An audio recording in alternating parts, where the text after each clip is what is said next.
ಸ್ನೇಹಿತರೆ, ಇವತ್ತು PF ಕಚೇರಿ ಮುಂದೆ ನಿಧಿ ಆಪ್ಕೆ ನಿಕಟ್ ಕಾರ್ಯಕ್ರಮಕ್ಕೆ ಹೆಚ್ಚಿನ ಸಂಖ್ಯೆಯಲ್ಲಿ ತಾವೆಲ್ಲರೂ ಆಗಮಿಸಿದಿರಾ. ತಮ್ಮೆಲ್ಲರಿಗೂ ಸ್ವಾಗತ ಬಯಸ್ತಾ ನನ್ನ 2 ಮಾತುಗಳನ್ನ ಮುಂದುವರಿಸ್ತಾ ಇದ್ದೀನಿ. ಸ್ನೇಹಿತರೆ, ಇವತ್ತಿನ ಒಂದು ಪ್ರತಿಭಟನಾ ಸಭೆಗೆ ಆಗಮಿಸಿರ್ತಕ್ಕಂಥ NAC ರಾಜ್ಯಾಧ್ಯಕ್ಷರಾದ ಶ್ರೀ ಸ್ವಾಮಿ ಅವರೇ, ನಮ್ಮ ಸಂಘದ ಕಾರ್ಯಾಧ್ಯಕ್ಷರಾದ ಶ್ರೀ ಶಂಕರ್ ಕುಮಾರ್ ಅವರೇ, ಶ್ರೀ ವಿಕ್ಮೇಶ್ ಅವರೇ, ಶ್ರೀ ನಾಗರಾಜ್ ಅವರೇ, ಶ್ರೀ ಕೃಷ್ಣಮೂರ್ತಿ ಅವರೇ, ಹಾಗೂ ಚಿಕ್ಕಬಳ್ಳಾಪುರ ಟ್ರಸ್ಟ್ ನಿಂದ ಆಗಮಿಸಿರ್ತಕ್ಕಂಥ ಶ್ರೀ ಅಮರ್ ಅವರೇ, ಶ್ರೀ ನಾಯ್ಡು ಅವರವರೇ, ಹಾಗೂ ಶ್ರೀ ರಮೇಶ್ ಅವರೇ, ಹಾಗೂ ಹಲವಾರು ಸಂಘಟನೆಗಳಿಂದ ಬಂದಿರತಕ್ಕಂತ ಎಲ್ಲ ನಮ್ಮ ಮುಖಂಡರೇ, ನಾಯಕರೇ ಹಾಗೂ ಕಾರ್ಯಕರ್ತರೇ, ಇವತ್ತಿನ ಒಂದು ಪ್ರತಿಭಟನಾ ಸಭೆಯಲ್ಲಿ ಮುಖ್ಯವಾಗಿ ನಾವು ಚರ್ಚೆ ಮಾಡ್ತಕ್ಕಂಥ ವಿಷಯ 2 ಅಂಶಗಳು. ಒಂದು ಕನಿಷ್ಠ ಪಿಂಚಣಿ ಮತ್ತೆ ಹೈಯರ್ ಪಿಂಚಣಿ. ಈ 2 ಅಂಶಗಳ ಬಗ್ಗೆ ನಾನು ಇವತ್ತು 2 ಮಾತುಗಳನ್ನ ಹೇಳ್ತೇನೆ. ಮುಖ್ಯವಾಗಿ ಏನು ಇವತ್ತು ನಿಧಿ ಆಪ್ಗೆ ನಿಕಟ್ ಕಾರ್ಯಕ್ರಮನ ಇಟ್ಟಿದ್ದಾರೆ, ದೇಶಾದ್ಯಂತ ನಡೆಸ್ತಾ ಇದ್ದಾರೆ ಈ PF ಅಧಿಕಾರಿಗಳು. ಈ ಅಧಿಕಾರಿಗಳು ಮಾಡ್ತಕ್ಕಂಥ ಕೃತ್ಯ ಒಂದಲ್ಲ ಎರಡಲ್ಲ 16 ಕೃತ್ಯಗಳನ್ನ ಎಸಗಿ ಇವತ್ತು ನಿವೃತ್ತರನ್ನ ಬೀದಿಗೆ ತಂದು ನಿಲ್ಲಿಸಿದ್ದಾರೆ. ಈ ಅಧಿಕಾರಿಗಳು ನಮ್ಮ ಎಲ್ಲ ಸವಲತ್ತುಗಳನ್ನ ಅನುಭವಿಸ್ತಾ ಇದ್ದಾರೆ. ಇವರಿಗೆ ಎಲ್ಲಾ ರೀತಿಯಾದ ಸೌಲಭ್ಯ ಇದೆ, ಹೈಯರ್ ಪೆನ್ಷನ್ ಇದೆ. ಇವರು ರಿಟೈರ್ ಆದಾಗ ಕನಿಷ್ಠ 50% ಸಂಬಳ ಇವರಿಗೆ ಬರುತ್ತೆ. ಅವ್ರು ಪಡಿತಕ್ಕಂತ ಸಂಬಳದಲ್ಲಿ ಅರ್ಧ ಸಂಬಳನ ತಗೋತಾ ಇದ್ದಾರೆ.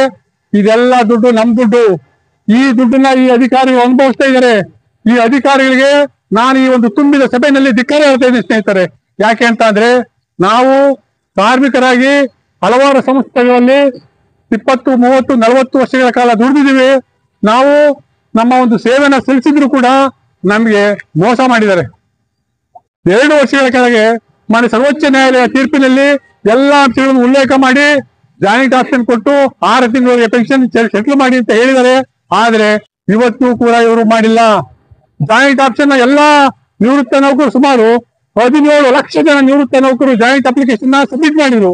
ಆದ್ರೆ ಇವ್ರು ಮಾಡಿದ್ದೇನು, ಈಗ ಮೊನ್ನೆ ಈ ಟ್ರಸ್ಟ್ ರೂಲ್ಸ್ ಪ್ರಕಾರ ನಿಮ್ಗೆ ಹೈಯರ್ ಪೆನ್ಷನ್ ಬರಲ್ಲ, ನಿಮ್ಗೆ ಮಿನಿಮಮ್ ಪೆನ್ಷನ್ ಏನ್ ಕೊಡ್ತಾ ಇದ್ದೀವಿ ಅದೇನ್ ಗ್ಯಾರಂಟಿ ಅಂತ ಹೇಳಿ ಒಂದು ಪ್ರಕಟಣೆಯನ್ನು ಹೊರಡಿಸಿದ್ದಾರೆ.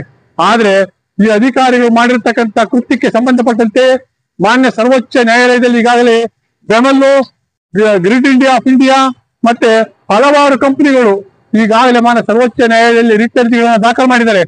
ಈ ರಿಟ್ ಅರ್ಜಿಗಳಲ್ಲಿ ಸ್ಪಷ್ಟವಾಗಿ ಮಾನ್ಯ ಸರ್ವೋಚ್ಚ ನ್ಯಾಯಾಲಯ ತೀರ್ಪು ಕೊಟ್ಟರು ಸಹ ಈ ಅಧಿಕಾರಿಗಳು ಈ ರೀತಿಯಾದ ಒಂದು ಧೋರಣೆಯನ್ನ ತಂದು ಒಂದು ಎಂಡಾರ್ಸ್ಮೆಂಟ್ ಅನ್ನ ಚಾಲೆಂಜ್ ಮಾಡ್ತಾ ಇದ್ದಾರೆ. KSRTC ಕೂಡ ಚಾಲೆಂಜ್ ಮಾಡ್ತಾ ಇದ್ದಾರೆ. KSRTC ಹಾಲಿ ನೌಕರರು ಸುಮಾರು 1,15,000 ಜನ ಇದ್ದಾರೆ. 1,15,000 ಜನಕ್ಕೆ ಮೋಸ ಮಾಡಿದ್ದಾರೆ. ನಿವೃತ್ತ ನೌಕರರು ಸುಮಾರು 38,000 ಜನ ಇದ್ದಾರೆ. 38,000 ಜನ ನಿವೃತ್ತ ನೌಕರರು, ಹಾಲಿ ನೌಕರರು, ಎಲ್ಲ ನೌಕರಿಗೂ ಕೂಡ ಅನ್ಯಾಯ ಮಾಡಿದ್ದಾರೆ. ಈ ಅನ್ಯಾಯದ ವಿರುದ್ಧ ಇವತ್ತು ನಾವು ಹೋರಾಟ ಮಾಡ್ತಾ ಇದ್ದೀವಿ.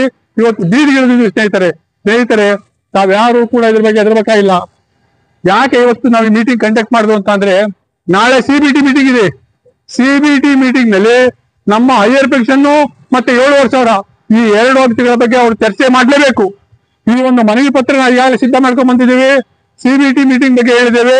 ಜೊತೆಗೆ ಪಾರ್ಲಿಮೆಂಟ್ ಅಧಿವೇಶನ 2ನೇ ಹಂತದ ಅಧಿವೇಶನ ಮಾರ್ಚ್ 10ನೇ ತಾರೀಕಿಂದ ಏಪ್ರಿಲ್ 4ನೇ ತಾರೀಕು ನಡೀತಾ ಇದೆ.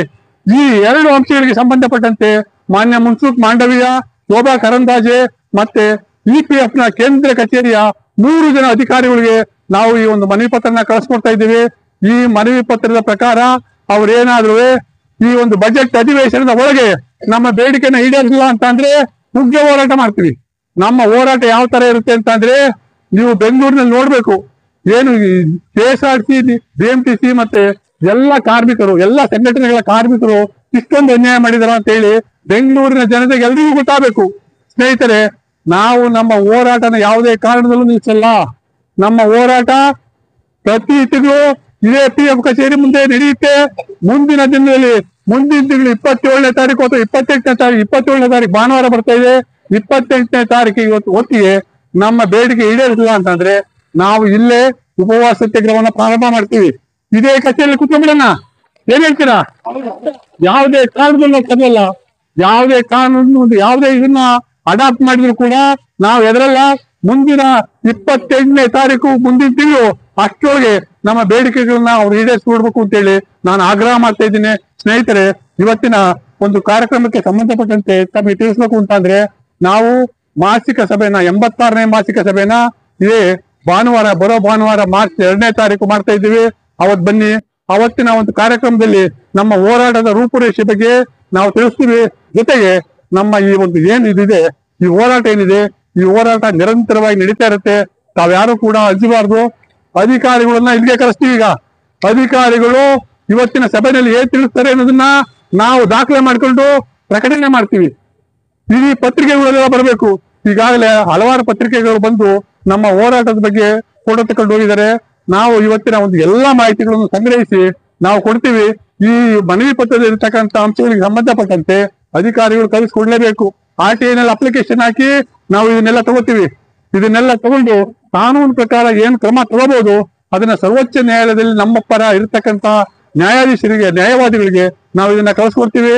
ನಾವು ಯಾವುದೇ ಕಾರಣದಲ್ಲೂ ನಮ್ಮ ಒಂದು ಹೋರಾಟದಿಂದ ನಾವು ಹಿಂತೆಗೆಲ್ಲ.